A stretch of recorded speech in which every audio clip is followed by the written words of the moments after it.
shuttle has cleared the tower.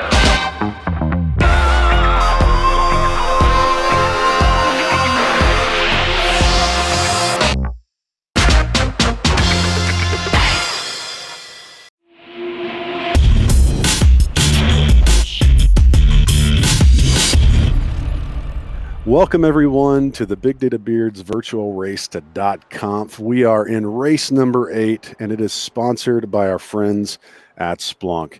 For today's race, we're going to travel virtually, of course, across the Pacific to beautiful Japan for a race at a local favorite among the Tokyo tuner crowd called the Tsukuba Circuit. Now, this is the shortest and tightest track that we're going to face throughout the racing series, so look for some really great racing action today. For today's race, we're pleased to welcome Cinderella Kumar. He's the Senior Vice President for Cloud and the Chief Product Officer at Splunk. Welcome, Cinder, to the virtual race to .conf. Corey, I'm super excited to be here. And of course, I would be remiss to not say hello to Corey's beard as well. Well, thank you very much. It's the Big Data Beard is in full effect thanks to COVID. I've not been able to visit the barber for a proper trim. So if you've watched the broadcasts, it's getting longer. I love it. That's all good. Well, Cinder, I heard recently in some of the Splunk press releases that cloud adoption has accelerated even beyond some of the expectations, and it's now making up almost 50% of software bookings. Is that correct? Yeah, no, great question. So, we've gotten significantly focused on cloud, and the reason is because our customers are asking us to stay focused on cloud. So Splunk is a cloud-centric company. We, for the first time ever this past quarter, we got to north of 50% of our Splunk bookings and deals from cloud. And that's a pretty big shift. Several years ago, we were like 8%. Now we're, north of 50%. That's both because we have what is Splunk Cloud, but also because we have our full observability portfolio, which is all cloud-based. So, we acquired SignalFX and Omnition. We have a great infrastructure monitoring and APM solution there. And we're going to do a lot more in that area, but cloud is becoming a big focus. And, frankly, our customers want to get value from data, not having to run infrastructure. And so it's been a big focus for them, as you'd appreciate. So, it's a big deal. We are trying to be not just cloud-centric, but also aligned to the journey of the customer, because every customer is going to go through a different journey. They're like lift and shift, replat, a lot's going to happen. Our goal is to be that partner for the customer on every step of that journey. Yeah, absolutely. Now, without spoiling any of the great things that you're going to cover, because I know you've got a keynote super session just a few days away here, but I'm curious, what are we going to hear in terms of the themes from your team? Yeah, I'll certainly touch on mine. One is a big focus on cloud, as we talked about earlier. We're all in, and we've really changed our development processes. I mean, it's not easy, right? We've been building traditional on-premises software for a long time, and so changing that has been a pretty massive shift for us. So big focus on cloud, and the architectures around that. The second thing we'll talk a lot about is just the expansion of our data to everything platforms. The idea that we can do streaming data as a big piece of what we do. The idea that we can do collaboration, orchestration, federations, or really our platform expansion will be a big piece. The third thing we'll talk about is really a massive increase in our practitioner portfolios, particularly in the observability area. So you're going to see a lot in that area as well. So lots going on, and I think there's a lot for everybody. The short answer. Excellent. Well, this is a little bit different scenario than we've had in the past. Last year, we were lucky to have you come hang out with us in the RV at the on the show floor. This year's going to be virtual. The experiences clearly are virtual, a little bit different. But I'm curious, from your perspective, what are you most excited to experience, in this year's kind of virtual.conf? I think the big one for me is that this year we have far more attendees than we've had in the past for Splunk, for .conf. And so while I think, and we've seen this, frankly, with even our customer engagements, is that by being remote, our customers are able to engage a lot more in a broader basis than those that could only travel to .conf. So that's been a big deal. So, we have lots. In fact, I think the latest numbers, we have over 20,000 virtual attendees. Wow. That's a lot more than we had last year's in-person attendees. So that's nice. Yeah, so I think the big thing is the fact that it's virtual. Look, there's always cons to every pros and cons to every option, but I think being virtual means we're able to get a much broader basis. We're still going to have 200 plus sessions outside of the keynotes. half of those are going to be customer-oriented things. And so the customer engagement will be as good, I think, as we've seen in the past. And we're doing a lot of things in the forum to enable an interactive approach, because that's one of the things I loved about Conf is that, you get in front of customers and they give you feedback, and we're able to sort of, frankly, geek out on the things that are cool about what they're doing with data. And that interactive approach, we wanted to make sure we had in our new approach. And we're doing that for sure as part of our virtual efforts. That's awesome. Well, it's time to go racing. We've got a virtual race ahead of us. Again, this is race number 8 at the Tsukuba Circuit. Cinder, would you please do us the honors? Splunkers, start your engines.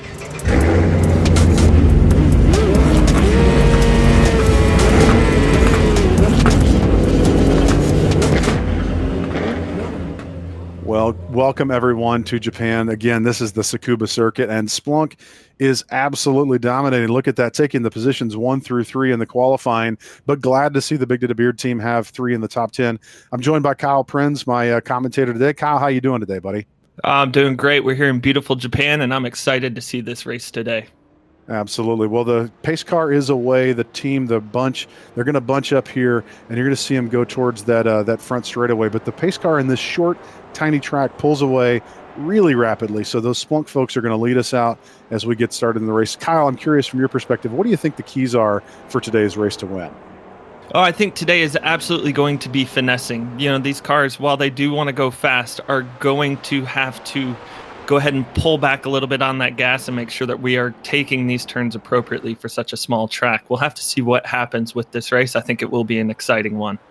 Absolutely. We see the first turn there, a little bit of drama. Looks like you and the Intel car get tangled up. Your steering looks like it might be tangled. That's tough. Hate to see that. So the middle of the pack already experiencing some of those challenges from cold tires and really this tiny track. It's going to be the story throughout the entire race today. Now those Splunk folks, what a clinic they've put together in terms of bringing great racers to a great racing series. Yeah, they not only bring data to everything, but pain to everyone on this track with the absolute domination so far. We'll have to see if they can hold it for the rest of the race as well. Absolutely. Well, we see the Splunk ES car. They're taking a spin in turn number 10 at Tsukuba. That is not surprising. It takes more than 1 or 2 laps to get these tires warm. But let's watch these Splunk cars as they go into the coming out of that front straightaway, see if they can control it. Now, we're going to have some great conversations today. And one of the things that we're going to do first is actually talk about how we're connecting the capabilities of pulling data from iRacing into Splunk. Oh, and look at there, the leaders, the first and second place cars bunching up, coming to a complete stop. The entire pack piling up behind them. Look at that. We've got 4, 5, 6, 7, 8 cars right in a pile on a tiny track. It's a parking lot out there, and then they've got to get up to speed. Well, I'll tell you what, Kyle, let's go check in with Tom West to see if he can tell us a little bit about how he's built dashboards and integrated them with our YouTube videos. Hey everybody, I hope you're enjoying the race so far. So today what I want to do is just very quickly go back in time to the Daytona race to show you how we've been able to create a Splunk dashboard showing a YouTube video and then syncing the data that we've captured for that same race against the play marker with that YouTube video, giving an almost real-time look and feel to our Splunk dashboard based on what's going on with the video. So if we dive into the dashboard that we've got, we can see that at the moment it's paused on around lap 4, and we're showing data for a few of our leaders: Splunk Security, Buttercup, Intel, Kyle, and myself. And the video is paused, so if we hit play, we'll see pretty quickly this all start to change. We can see that lap timers have gone up. At the moment we're on board with Kyle, so we're looking specifically at him rather than everyone else, seeing what speed he is, his lap time, and this all dynamically updates depending on what's on screen. And this is primarily done through a lookup file with time markers and a JavaScript file which then goes and syncs in with the YouTube API. If we very quickly pause this right here and we go into the code, it's not as complex as it sounds. We can start from the top, and most of this is taken straight from YouTube itself, where we've got some initializations, referring to the API that we need to interact with, creating the object that's then going to be displayed on the YouTube on the Splunk dashboard, things such as height, width, what the ideas within YouTube, which events we're particularly interested in capturing. In this case, it's whether it's ready and whether there's a state change. So whether you're playing, paused, buffering, that's the kind of thing that we're looking for there. As we go far, the comments here pretty much state what's going on. So we'll be called when the player is ready, and then when the player state changes. So whether we're playing, buffering, and that's all done here. And the last part at the bottom with set token is the other part of the challenge, which is then how do you tell the Splunk dashboard this is where we are within the video. And so what we do is we initialize some modules that we need to, and then we just set some tokens within the dashboard, so where the runtime is, the status, and what that time actually is. And the three of those things we can pass into the dashboard, save them as tokens, and then just use them within the dashboard as we would use any token within searches to get our data. And this allows us to very accurately pinpoint where we are in the video and what data we want to pull back from our searches. As we hit play again, we can see it was stuck at 435, and it goes and ticks up again. If we move the video forward 10 minutes, we can see straight away the dashboard then goes and updates. We're now on lap 11 and around halfway through the track. That's really all there is to it. Well, thanks, Westy. That is great to see how you're able to integrate such a cool YouTube integration to the Splunk dashboards for time traveling. So cool. But I will tell you, super sorry to see your progress on the racetrack was impeded while you were talking there. You actually got into a little bit of a bump with the Splunk IT car, giving me a chance to take the lead, which was super fun. And I'm excited to take the lead, obviously. But let's go back and look to see what happened there. Yeah, it appears Westy may have just spent too much time with his head in his apps. And Corey, you seem to really be at the right place in the right time here to come out as the beneficiary of this. So good on you, bud. Absolutely. Well, why don't we take this time to go check in with our guest for today. We're going to be talking with Simon Davies to hear more about what's going on with Splunk in Asia Pacific, because we're excited to be in Asia for today's race. All right, well, we are now here with Simon Davies, VP of the Asia Pacific region for Splunk. Simon, welcome to the virtual race to .conf. Hey, great to be here and great to be with the audience today. Awesome. Well, I want to just check in with you because we've had races all across the globe as part of this racing series, and as we've traveled, we always like to check in with the folks on what's going on in the region. So I'm curious, from your perspective, what's happening with Splunk in the APAC region these days? Yeah, so Splunk in APAC, we're good, really good momentum, really strong success with our customers at the moment. In terms of our offices, we just opened our brand new Singapore office just last week, which was great.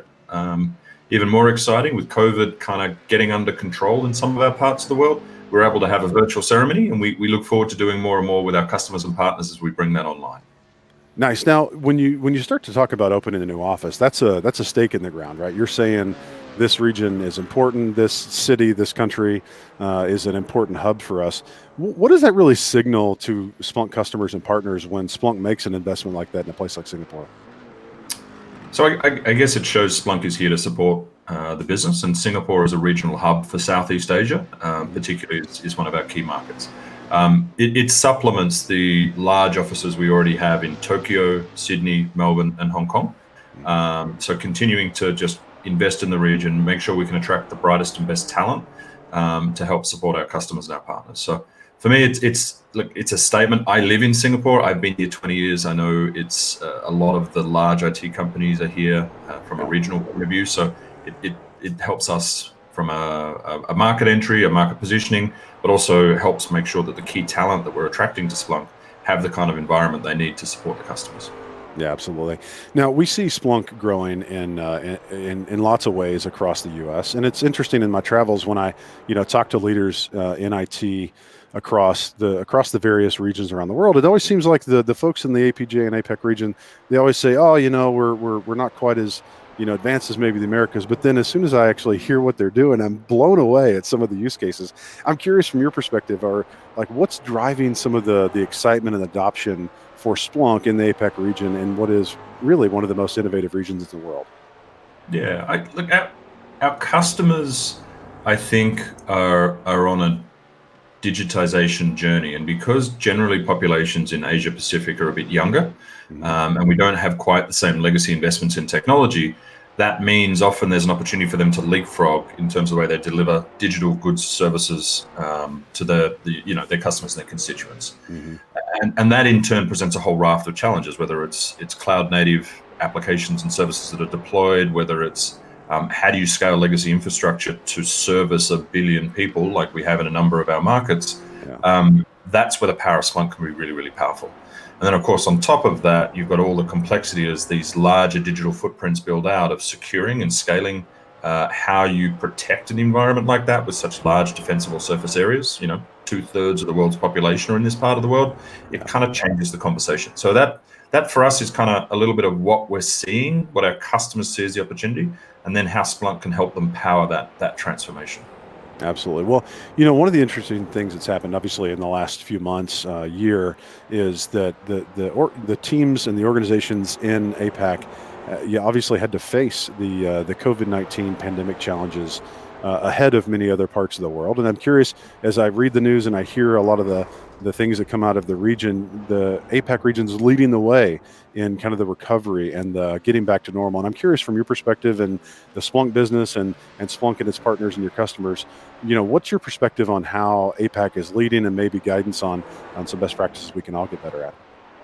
Yeah, we saw COVID kind of first. We actually closed our offices in China back in January. So we were dealing with this fairly early on from a regional point of view. And I think one of the things we've seen is that the different geographies have handled it slightly differently, but we're generally seeing pretty good outcomes. China, we're back to full almost business as usual. Our teams are out working with our customers, meeting the organizations, looking at transformation. Taiwan never really went into lockdown. They were able to control the virus really well with aggressive contact tracing, wearing masks right from the early stages. Australia particularly, I think, adapted very well to the virus. We saw a real step change in how quickly organizations were able to deal with going remote. So they kind of reacted. But then very quickly adapted their business to serve their customers. And so we haven't seen the same kind of economic impact there as we saw in other places. And Japan, which whilst has a very office-based culture, we've seen now really start to evolve their businesses. And so the conversations customers are having with us is about how do they want to look as they come out of COVID, because they can now see the light at the end of that tunnel. So I mean, obviously, we've all been impacted. We've all had to deal with working remote. Inter-regional travel is non-existent at the moment, except extreme circumstances, which is a challenge. But at the same time, I think the way the teams have adapted and the way our customers and our partners, to be honest, because partners are such an important part of Asia Pacific, have adapted, I really think has helped our end customers and servicing their customers deliver better outcomes and better services. We've got so many examples of healthcare organizations in Australia, as an example. Department of Healthcare, critical operation in the middle of a pandemic, shifted 70,000 employees to remote in 4 days. Right? Wow. They expected no more than 5%. They moved 95% of their employees remote in 5 days, and they used Splunk to help deliver the infrastructure, the applications, and the services they needed for those people to be productive. So there's just so many fantastic examples we've seen across the region of that kind of stuff and how Splunk was able to help. Absolutely. Well, very inspiring. We're going to take a quick break. We will come back after this with more time with Simon to catch up on all the good things happening in Splunk in APAC. Well, great to hear from Simon there about what's going on with Splunk in the APAC region. And the story here in the race is the first three positions really holding pretty tight. But the Splunk team, who really looked so great there, qualifying first through third, have really found themselves struggling and ending up in the middle to the back of the pack. Kyle, what do you think about that?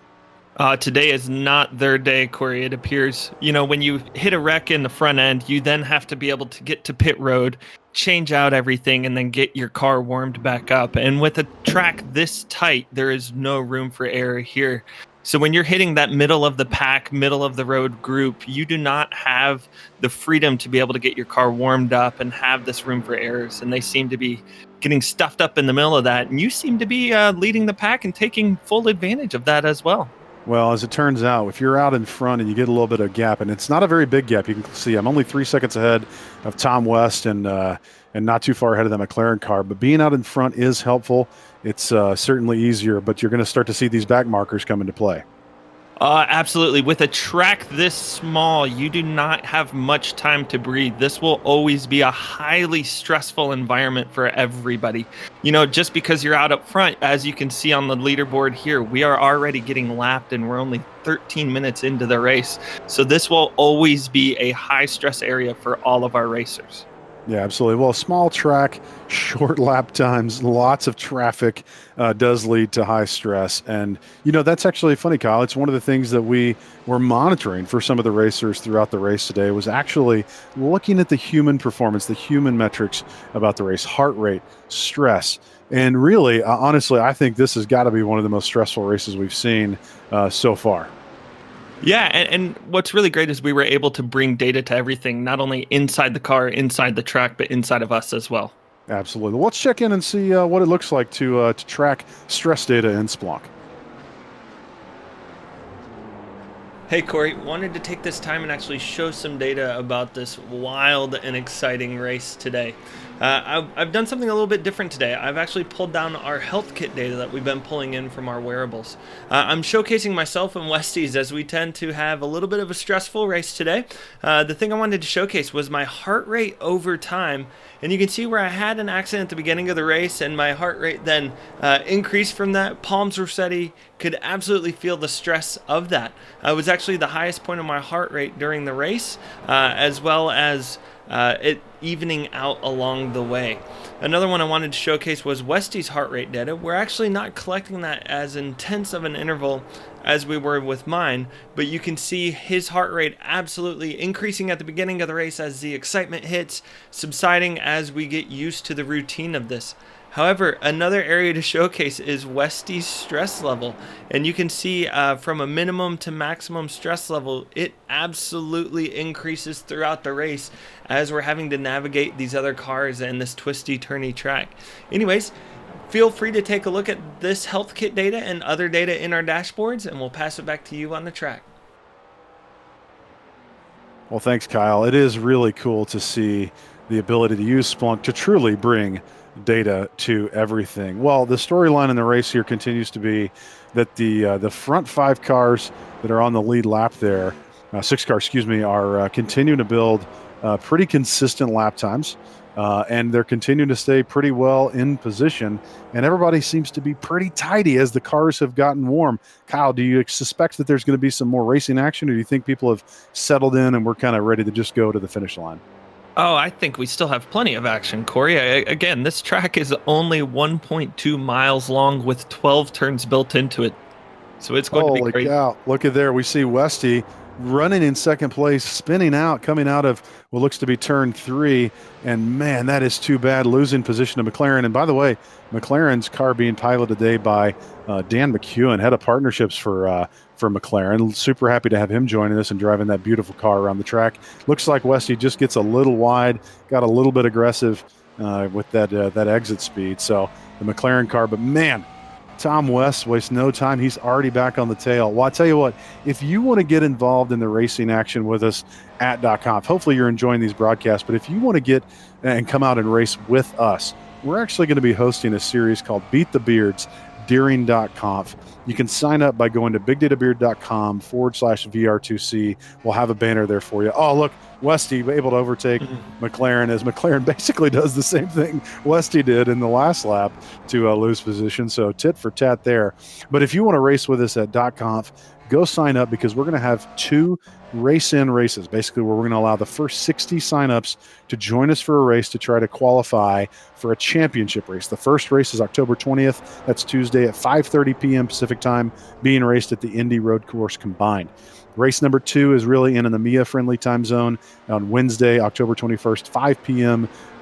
Greenwich Mean Time at Silverstone Track. The top 10 racers from each of those races will meet us for the championship on October 22nd. That's Thursday at 10 a.m. Eastern to be raced at the Las Vegas motor speedway, road course combined. And if you win the Beat the Beards, if you can beat one or all of the beards, we've got some great prizes in store. So be sure to go over to bigdatabeard.com/VR2C. Kyle, do you think you're going to be ready for it? Oh, absolutely. I've had my virtual mechanics working on my virtual McLaren, finally tuning it and getting it ready for some of the action. So I will be bringing the speed as well. Oh, absolutely. Well, if you just enjoy the broadcast that we're doing, you can also go ahead and subscribe to whatever platform you're watching this video on now, and we'll be live streaming those races with commentary real time in the car from the four beards commentating the races while we're racing, all of us rocking our Oculus VR headsets, racing in real time. It's going to be super fun. So make sure you tune into that racing action. It doesn't stop when conf begins. Now let's go ahead and check in. We've got Simon Davies coming back to talk with us a little bit more about what the team's doing with Splunk in the Apac region. And I tell you what, it's super exciting. I honestly never expected to be in this position at one of these races to be leading, but I have a feeling that Westy and Dan McEwen have different plans in mind for me. Hi, everybody. We're back with Simon Davies, the VP of APAC at Splunk. And Simon, I heard that last year was actually the first time you've ever had the pleasure to attend .conf. I'm curious, what does Splunk's .conf mean to you now that you've got experience with it, and what makes it such a special conference every year? I was blown away. I was really blown away by the passion of the Splunk ecosystem. I've been in enterprise IT companies now for 25 years. I'd never seen such a passionate, engaged ecosystem around the conference, and the sharing, the collaboration, the global partnerships, the fezzes. It absolutely blew me away. It's unlike anything I've ever seen before. And I've been involved in Oracle Open Worlds and Dreamforce conferences. They didn't have any of that kind of energy that they had. And I was absolutely blown away by .conf. It really took my breath away as an event. It was just fantastic to see.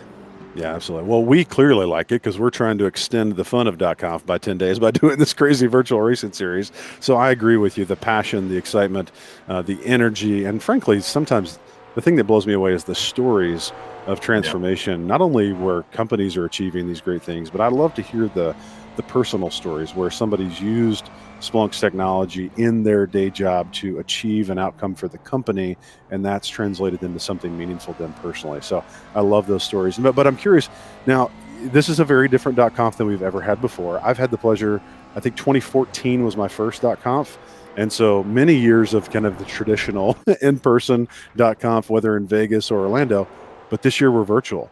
But it doesn't make the conference any less exciting. I'm curious, from your perspective, what are you looking forward to most about this year's conference?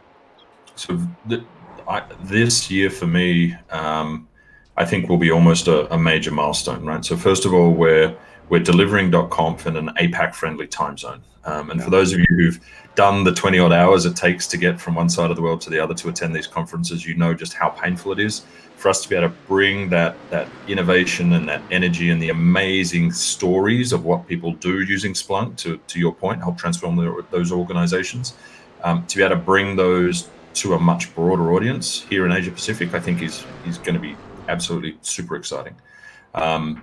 We've got some amazing customer stories lined up. So some of our Asia Pacific customers have always shared at .conf their experiences. You know, we've had our banking customers in Japan, our telco customers in Korea, sharing some of the innovative things they're doing this year. We've got Atlassian, who I know have shared in the past as well what they've been doing, but how they continue to use Splunk as a core part of their amazing growth and the amazing solutions they deliver to their customers. And another interesting one we've got is FIS from Australasia, who's a financial services customer, is really looking at how the next generation of digital fintech is going to help transform the financial services industry. So again, really interesting and innovative sharing examples, which to me are always the most powerful part of the conf experience.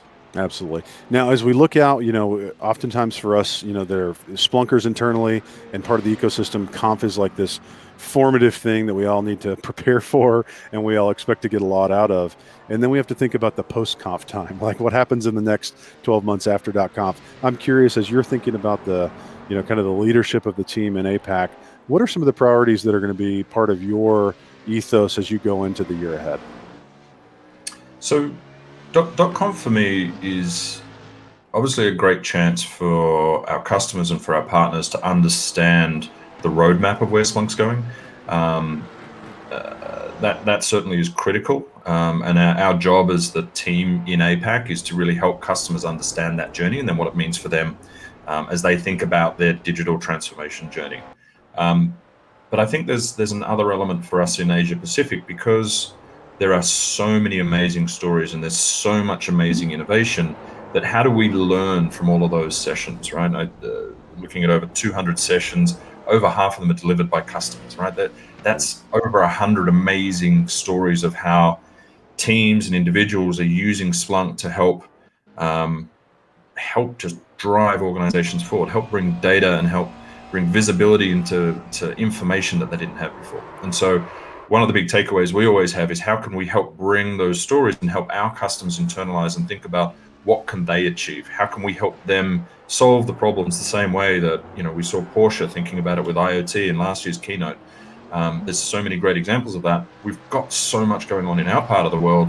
How do we bring the two together to help continue that acceleration? So that's kind of the challenge I'll be giving to the team as we look at the post-conf environment.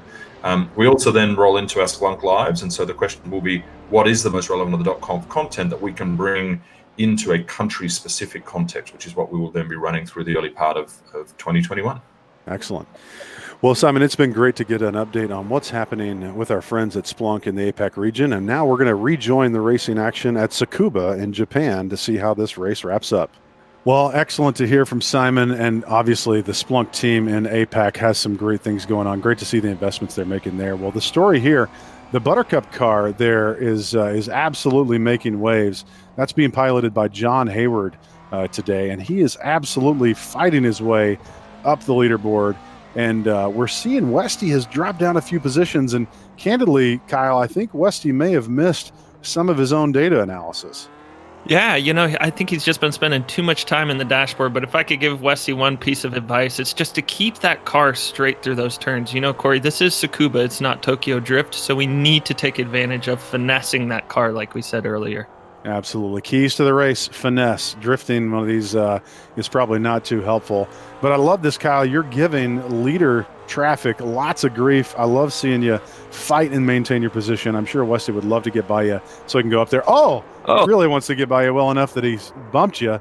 And see, that's the kind of action that is somebody who's on the lead lap. You want to give him space, but you know what? He could have gone wide. You hate to see that.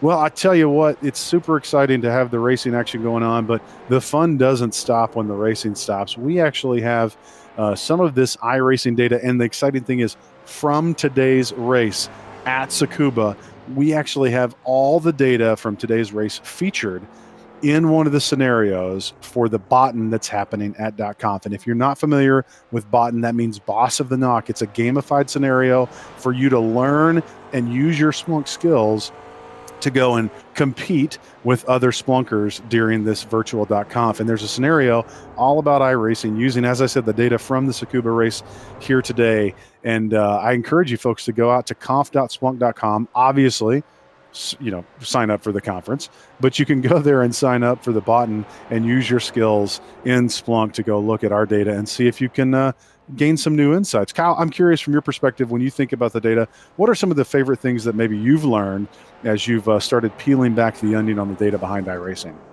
Oh, it's just endless. Honestly, I think the heart rate, like we showcased today, is another exciting piece to talk about that we don't see too much of.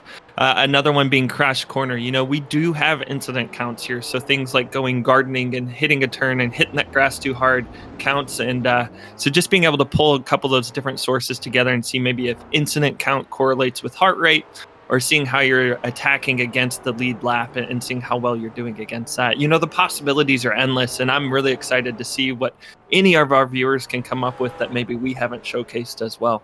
Absolutely. Well, able to build a gap. I'm pretty excited to be able to continue to buffer that gap. And obviously, being out in clean air on a track like this is helpful. But I do want to make sure and call out, too, that we've got a great podcast today coming out as part of this race where we sat down with Karthik Rao.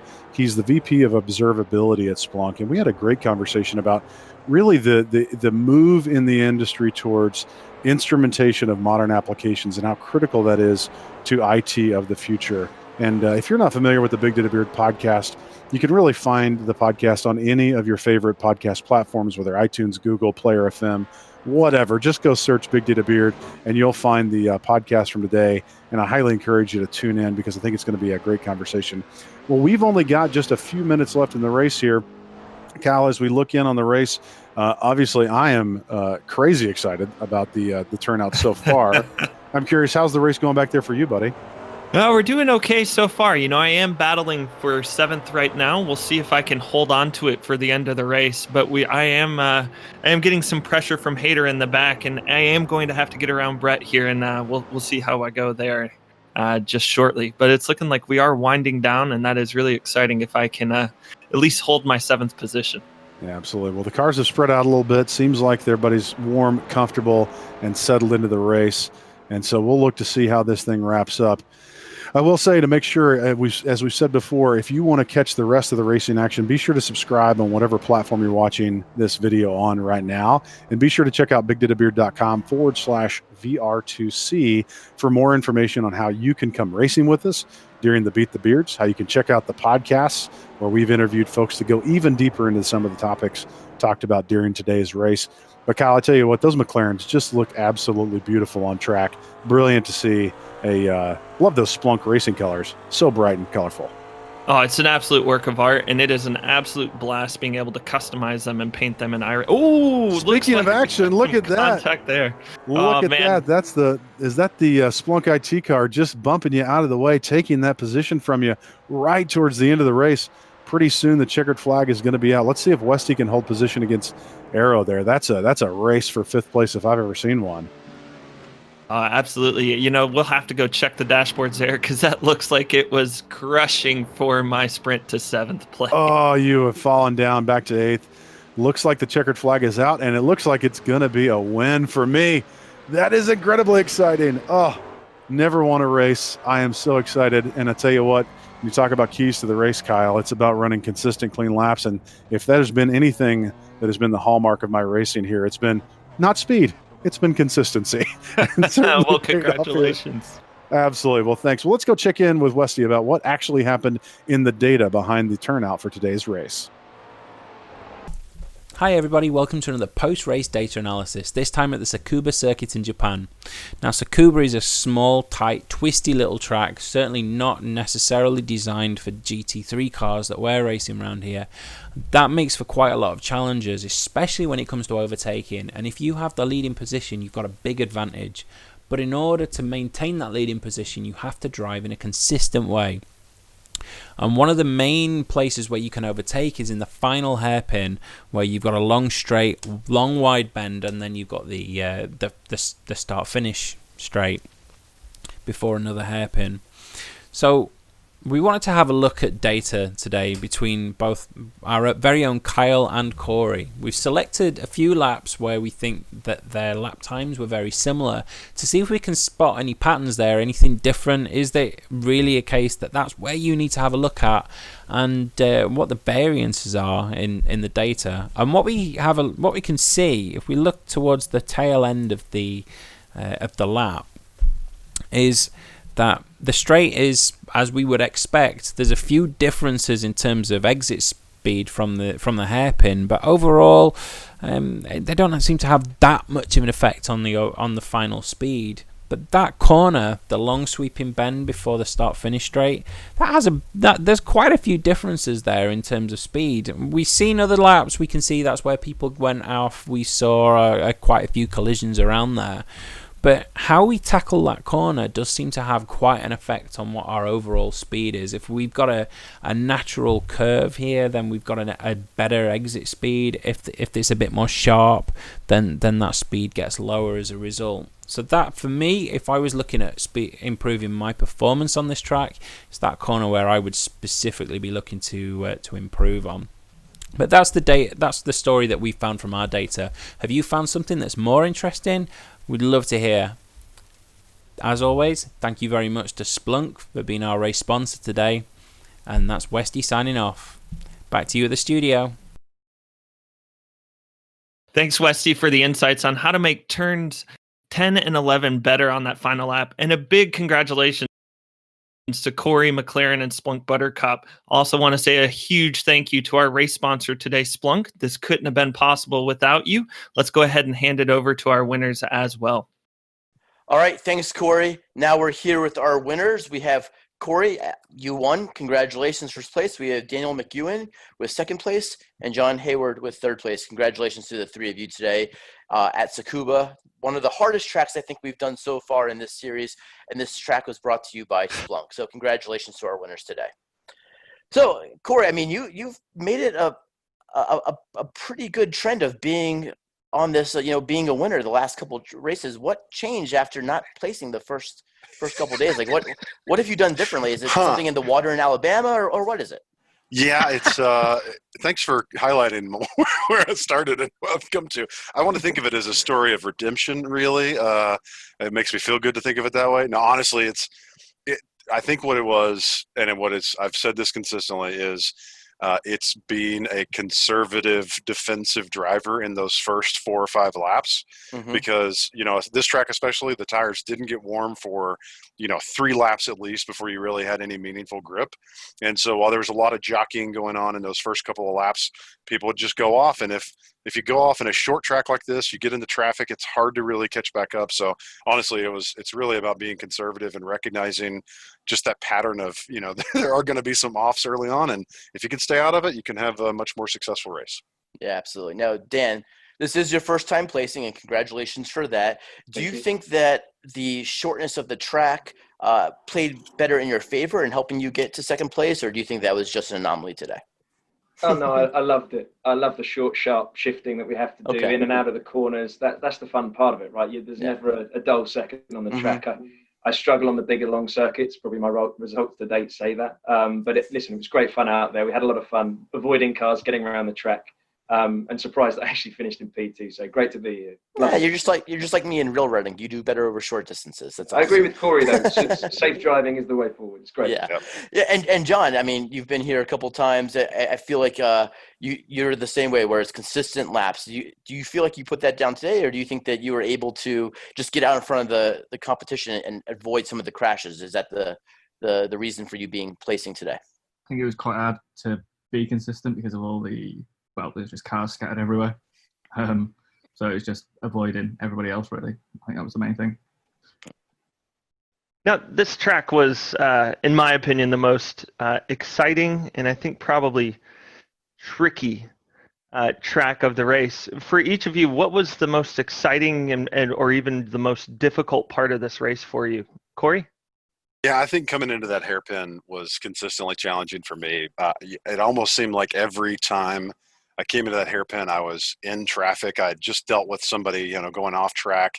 And that's where, like, any of the incidents that I had in terms of, a bit of contact here or there, it all happened right in that hairpin. And it's so hard because you're losing so much speed. You've got a little bit of a kick right as you're coming into it. So you're braking while turning in. And that was the one that just got me every time. And I did have a couple bouncing off of people. And I know there was a couple times where I would come into it too hot and I'd see somebody have to, like, jump off the course behind me to avoid hitting me because I'd gotten too aggressive. So yeah, totally the hairpin.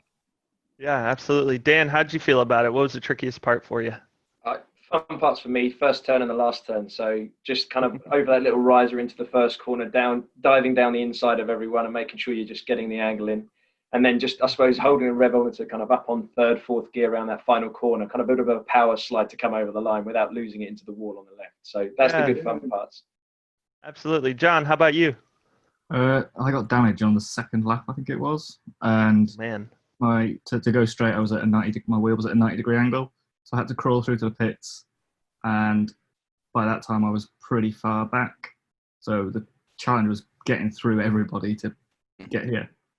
Yeah. Wow. What a story.